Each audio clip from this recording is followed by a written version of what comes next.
மத்திய பிரதேசத்தின் இந்தூரை சேர்ந்தவர் அலோக் காடிவாலா.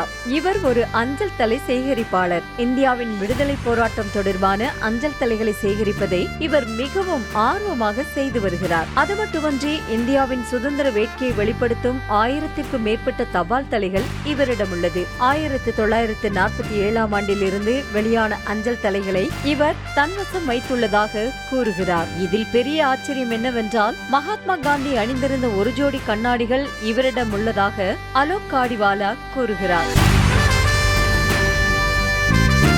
அலோக்கின் தாத்தா கான் ஹயலால் காடிவாலா ஒரு சுதந்திர போராட்ட வீரர். சுதந்திரம் கிடைத்தபோது ஆஜ்மீர் மாகாணத்தின் பகுதியில் இவரது தாத்தா பொறுப்பாளராக இருந்திருக்கிறார். டெல்லி சென்று தலைவர்களிடம் நிலைமையை விளக்கி ஆஜ்மீருக்கும் இந்தூருக்கும் மகாத்மா காந்தியை அழைத்து சென்றுள்ளார். அப்போது காந்தி தனது அன்பளிப்பாக இவரது தாத்தாவிடம் தனது ஒரு ஜோடி மூக்கு கண்ணாடிகளை கொடுத்திருக்கிறார்.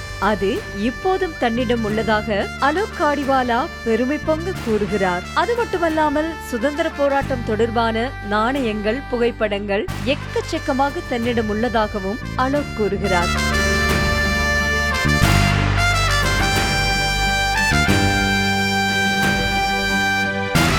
ஒரு நாள் இவை எல்லாவற்றையும் சேர்த்து ஒரு அருங்காட்சியகம் தொடங்க வேண்டும் என்பதே இவரது பெரும் கனவாக உள்ளது.